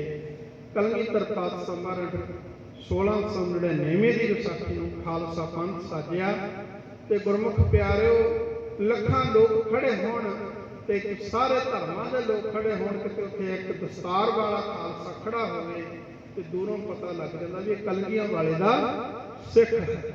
ਸੋ ਗੁਰਮੁਖ ਪਿਆਰਿਓ, ਗੁਰੂ ਕਲਗੀਧਰ ਪਾਤਸ਼ਾਹ ਮਹਾਰਾਜ ਨੇ ਫਿਰ ਖਾਲਸਾ ਪੰਥ ਸਾਜਿਆ। ਭਾਈ ਜੈਤੇ ਨੇ ਵੀ ਫਿਰ ਉਸ ਸਮੇਂ ਅੰਮ੍ਰਿਤ ਛਕਿਆ ਤੇ ਭਾਈ ਜੈਤੇ ਤੋਂ ਫਿਰ ਭਾਈ ਜੀਵਨ ਸਿੰਘ ਬਣ ਗਏ। ਇਹਨਾਂ ਦਾ ਨਾਮ ਜੀਵਨ ਸਿੰਘ ਰੱਖ ਦਿੱਤਾ ਸੀ। ਤੇ ਫਿਰ ਗੁਰਮੁਖ ਪਿਆਰਿਓ, ਕਿੰਨਾ ਪਿਆਰ ਗੁਰੂ ਕਲਗੀਧਰ ਪਾਤਸ਼ਾਹ ਮਹਾਰਾਜ ਨੂੰ ਹੁੰਦਿਆ। ਬੜਾ ਸਮਾਂ ਜ਼ਿੰਦਗੀ ਦਾ ਗੁਰਮੁਖ ਪਿਆਰਿਓ, ਸਾਰੀ ਜ਼ਿੰਦਗੀ ਗੁਰੂ ਕਲਗੀਧਰ ਪਾਤਸ਼ਾਹ ਮਹਾਰਾਜ ਦੇ ਲੇਖੇ ਲਾ ਦਿੱਤੀ। ਭੰਗਾਣੀ ਦਾ ਪਹਿਲਾ ਜੰਗ ਜਿਹੜਾ ਲੜਿਆ ਤੇ ਉਸ ਦੇ ਵਿੱਚ ਵੀ ਭਾਈ ਜੈਤਾ ਜੀ, ਬਾਬਾ ਜੀਵਨ ਸਿੰਘ ਜੀ ਹਾਜ਼ਰ ਸਨ। ਉਹ ਜੰਗ ਜਿੱਤੀ। ਬਾਬਾ ਜੀਵਨ ਸਿੰਘ ਜੀ ਦੀ ਸਾਦੀ ਵਿਆਹ ਗੁਰੂ ਕਲਗੀਧਰ ਪਾਤਸ਼ਾਹ ਮਹਾਰਾਜ ਨੇ ਆਪ ਆਪਣੇ ਹੱਥੀਂ ਕੀਤਾ। ਤੇ ਗੁਰਮੁਖ ਪਿਆਰਿਓ, ਇਤਿਹਾਸਕਾਰ ਇਹ ਦੱਸਦੇ ਨੇ ਕਿ ਸਾਰਾ ਗੁਰੂ ਗ੍ਰੰਥ ਸਾਹਿਬ ਜੀ ਦਾ ਸਰੂਪ ਬਾਬਾ ਜੀਵਨ ਸਿੰਘ ਜੀ ਦੇ ਜ਼ੁਬਾਨੀ ਕੰਠ ਸੀ। ਤੇ ਗੁਰਮੁਖ ਪਿਆਰਿਓ, ਏਡੀ ਕੁਰਬਾਨੀ ਕਰਨੀ ਤੇ ਫਿਰ ਜਦੋਂ ਅਨੰਦਪੁਰ ਸਾਹਿਬ ਦਾ ਕਿਲ੍ਹਾ ਛੱਡਿਆ ਤੇ ਉਸ ਤੋਂ ਬਾਅਦ ਇਹ ਪ੍ਰਸੰਗ ਆਪਾਂ ਕੱਲ੍ਹ ਦੇ ਦੀਵਾਨ ਦੇ ਵਿੱਚ ਸਰਵਣ ਕਰਾਂਗੇ। ਫਿਰ ਬਾਬਾ ਜੀਵਨ ਸਿੰਘ ਜੀ ਦੀ ਸ਼ਹੀਦੀ ਹੋਈ। ਤੇ ਗੁਰਮੁਖ ਪਿਆਰਿਓ, ਜਿੱਥੇ ਕਲਗੀਧਰ ਪਾਤਸ਼ਾਹ ਮਹਾਰਾਜ ਦੇ 4 ਸਾਹਿਬਜ਼ਾਦੇ ਸ਼ਹੀਦ ਹੋਏ ਤੇ ਉੱਥੇ ਬਾਬਾ ਜੀਵਨ ਸਿੰਘ ਜੀ ਦੇ ਵੀ 4 ਸੁਪੁੱਤਰ ਤੇ ਗੁਰਮੁਖ ਪਿਆਰਿਓ, ਉਹਨਾਂ ਨੇ ਵੀ ਸ਼ਹੀਦੀਆਂ ਪ੍ਰਾਪਤ ਕੀਤੀਆਂ। ਬਾਬਾ ਜੀਵਨ ਸਿੰਘ ਜੀ ਦਾ ਇਤਿਹਾਸ ਆਪਾਂ ਜੋ ਸਰਵਣ ਕੀਤਾ, ਇਤਿਹਾਸ ਬਹੁਤੇ ਇਤਿਹਾਸਕਾਰਾਂ ਨੇ ਲਿਖਿਆ। ਕਿਸੇ ਨੇ ਕਿਵੇਂ ਲਿਖਿਆ, ਕਿਸੇ ਨੇ ਕਿਵੇਂ ਲਿਖਿਆ, ਜਿੰਨਾ ਕੁ ਸਾਨੂੰ ਪਤਾ ਲੱਗਿਆ, ਪੜ੍ਹਿਆ, ਸੁਣਿਆ ਤੇ ਉਸ ਥੋੜ੍ਹੀ ਮੱਤ ਦੇ ਅਨੁਸਾਰ ਅਸੀਂ ਆਪਾਂ ਰਲ ਮਿਲ ਕਰਕੇ ਗੁਰੂ ਦੀ ਹਜ਼ੂਰੀ ਵਿੱਚ ਸਰਵਣ ਕੀਤਾ। ਇੱਕ ਨਹੀਂ, ਅਨੇਕਾਂ ਪ੍ਰਕਾਰ ਦੀਆਂ ਭੁੱਲਾਂ ਹੋ ਜਾਂਦੀਆਂ ਨੇ, ਅਣਜਾਣ ਬੱਚੇ ਸਮਝ ਕੇ ਮਾਫ਼ ਕਰ ਦੇਣਾ। ਸੋ ਗੁਰਮੁਖ ਪਿਆਰਿਓ, ਇਹ ਇਤਿਹਾਸ ਉਪਦੇਸ਼ ਸਾਡੇ ਹਿਰਦਿਆਂ ਦੇ ਵਿੱਚ ਵਸ ਜਾਵੇ। ਪਰ ਕਦੇ ਵੀ ਇਹ ਨਾ ਸੋਚੀ ਵੀ ਇਤਿਹਾਸ ਕਿਸੇ ਹੋਰ ਵਿਦਵਾਨ ਨੇ ਕਿਸ ਤਰ੍ਹਾਂ ਸੁਣਾਇਆ। ਪਰ ਜਿਹੜਾ ਇਹਦਾ ਅਸਲੀ ਸਿਧਾਂਤ ਹੈ ਉਹ ਇੱਕ ਹੋਣਾ ਚਾਹੀਦਾ। ਅਸੀਂ ਸਿਧਾਂਤ ਨੂੰ ਸਮਝਣਾ। ਸਿਧਾਂਤ ਸਾਡਾ ਕੀ ਬਣਦਾ ਵੀ ਬਾਬਾ ਜੀਵਨ ਸਿੰਘ ਜੀ, ਭਾਈ ਜੈਤਾ ਜੀ ਕਿਵੇਂ ਗੁਰੂ ਸਾਹਿਬ ਦਾ ਸੀਸ ਲੈ ਕੇ ਆਏ, ਗੁਰੂ ਤੇਗ ਬਹਾਦਰ, ਗੁਰੂ ਕਲਗੀਧਰ ਮਹਾਰਾਜ ਕੋਲ ਅਨੰਦਪੁਰ ਸਾਹਿਬ ਲੈ ਕੇ ਆਏ ਤੇ ਕਿੰਨੀ ਭਾਵਨਾ ਦੇ ਨਾਲ ਉਹਨਾਂ ਨੇ ਸੇਵਾ ਕੀਤੀ ਤੇ ਗੁਰਮੁਖ ਪਿਆਰਿਓ, ਕਿੰਨਾ ਵਰ ਪ੍ਰਾਪਤ ਕੀਤਾ। ਵੇਖੋ, ਅੱਜ ਜਾਤਾਂ ਪਾਤਾਂ ਦੇ ਵਹਿਮਾਂ ਭਰਮਾਂ ਦੇ ਵਿੱਚ ਸਾਨੂੰ ਵਸਾਇਆ ਹੋਇਆ ਤੇ ਗੁਰਮੁਖ ਪਿਆਰੇ ਸੀ ਜਾਤਾਂ ਪਰਖਦੇ ਆ, ਪਰ ਗੁਰੂ ਤੇਗ ਬਹਾਦਰ ਮਹਾਰਾਜ ਦਾ ਸੀਸ ਇੱਕ ਮਜ਼੍ਹਬੀ ਸਿੱਖ ਰੰਘਰੇਟੇ ਦੇ ਕੋਲ ਕਿੰਨੇ ਦਿਨ ਸਾਥੀ ਦੇ ਨਾਲ ਲਾ ਕੇ ਰੱਖਿਆ ਗਿਆ ਤੇ ਉਹ ਪਿੱਟਿਆ ਨਹੀਂ ਗਿਆ ਗੁਰੂ ਤੇਗ ਬਹਾਦਰ ਮਹਾਰਾਜ ਦਾ ਸੀਸ। ਤੇ ਗੁਰਮੁਖ ਪਿਆਰੇ, ਇੱਥੇ ਜੇ ਕਿਸੇ ਦੇ ਗਲਾਸ ਨੂੰ ਹੱਥ ਲੱਗ ਜਾਵੇ, ਕੋਈ ਰਮਦਾਸ ਜਾਂ ਕੋਈ ਮਜ਼੍ਹਬੀ ਸਿੱਖ ਲਾ ਦੇਵੇ ਹੱਥ, ਕਹਿਣਗੇ ਭਾਂਡੇ ਪਿੱਟੇ ਗਏ ਤੇ ਗੁਰੂ ਸਾਹਿਬ ਦਾ ਸੀਸ ਨਹੀਂ ਪਿੱਟਿਆ ਗਿਆ ਸੀ। ਤੇ ਉਹੀ ਭਾਈ ਜੈਤਾ ਬਾਬਾ ਜੀਵਨ ਸਿੰਘ ਜੀ ਨੂੰ ਗੁਰੂ ਕਲਗੀਧਰ ਪਾਤਸ਼ਾਹ ਮਹਾਰਾਜ ਨੇ ਆਪਣੇ ਗਲ ਦੇ ਨਾਲ ਲਾਇਆ ਤੇ ਰੰਘਰੇਟੇ ਗੁਰੂ ਕੇ ਬੇਟੇ ਕਿਹਾ। ਤੇ ਗੁਰਮੁਖ ਪਿਆਰੇ, ਇਹ ਬਖਸ਼ਿਸ਼ਾਂ ਗੁਰੂ ਕਲਗੀਧਰ ਪਾਤਸ਼ਾਹ ਮਹਾਰਾਜ ਜੀ ਨੇ ਕੀਤੀਆਂ। ਫਿਰ ਅੰਮ੍ਰਿਤ ਛਕਾ ਕੇ ਬਾਬਾ ਭਾਈ ਜੀਵਨ ਸਿੰਘ ਨਾਮ ਰੱਖਿਆ। ਸੋ ਗੁਰਮੁਖ ਪਿਆਰਿਓ, ਇਹ ਗੁਰੂ ਕਲਗੀਧਰ ਪਾਤਸ਼ਾਹ ਮਹਾਰਾਜ ਨੇ ਸਾਨੂੰ ਸਿੱਖਿਆ ਦਿੱਤੀ, ਜਾਗਤ ਜੋਤ ਜਪੈ ਨਿਸਬਾਸਰ, ਏਕ ਬਿਨਾ ਮਨ ਨੈਕ ਨ ਆਨੈ, ਪੂਰਨ ਪ੍ਰੇਮ ਪ੍ਰਤੀਤ ਸਜੈ, ਬ੍ਰਤ ਗੋਰ ਮੜੀ ਮਟ ਭੂਲ ਨ ਮੰਨੈ। ਸੋ ਇਸ ਕਰਕੇ ਗੁਰਮੁਖ ਪਿਆਰਿਓ, ਇਹ ਸਤਿਗੁਰੂ ਸੱਚੇ ਪਾਤਸ਼ਾਹ ਮਹਾਰਾਜ ਨੇ ਸਾਡੇ ਤੇ ਬਖਸ਼ਿਸ਼ਾਂ ਕੀਤੀਆਂ ਹੋਈਆਂ ਬੇਅੰਤ ਭੁੱਲਾਂ ਦੀ ਮਾਫ਼ੀ। ਸੋ ਜੋ ਕੱਲ੍ਹ ਦੇ ਪ੍ਰੋਗਰਾਮ ਨੇ, ਕੱਲ੍ਹ ਨੂੰ ਗੁਰੂ ਘਰ ਦੀ ਐਨਵਰਸਰੀ ਤੇ ਪੂਰਨਮਾਸੀ ਤੇ ਮਾਤਾ ਗੁਜਰ ਕੌਰ, ਛੋਟੇ ਸਾਹਿਬਜ਼ਾਦੇ, ਵੱਡੇ ਸਾਹਿਬਜ਼ਾਦੇ, ਉਹਨਾਂ ਦੀ ਸ਼ਹੀਦੀ ਨੂੰ ਸਮਰਪਿਤ ਸ੍ਰੀ ਅਖੰਡ ਪਾਠ ਸਾਹਿਬ ਪ੍ਰਕਾਸ਼ ਹੋਣਗੇ। 3 ਦਿਨ ਗੁਰਬਾਣੀ ਦੇ ਪ੍ਰਵਾਹ ਚੱਲਣਗੇ। ਸੋ ਸਾਰੀਆਂ ਸੰਗਤਾਂ ਨੂੰ ਨਿਮਰਤਾ ਸਹਿਤ ਬੇਨਤੀ ਹੈ ਵੀ ਸਮੇਂ ਸਿਰ ਗੁਰੂ ਘਰ ਵਿਖੇ ਹਾਜ਼ਰੀਆਂ ਭਰਨ ਦੀ ਕਿਰਪਾਲਤਾ ਕਰਨੀ। ਪਾਠੀ ਸਿੰਘਾਂ ਨੂੰ ਬੇਨਤੀ ਹੈ ਵੀ ਸਮੇਂ ਸਿਰ ਆਪੋ ਆਪਣੀਆਂ ਡਿਊਟੀਆਂ 'ਤੇ ਪਹੁੰਚਣਾ ਤੇ ਮਾਤਾਵਾਂ ਭੈਣਾਂ ਨੂੰ ਬੇਨਤੀ ਹੈ ਵੀ ਸੇਵਾਦਾਰਾਂ ਨੂੰ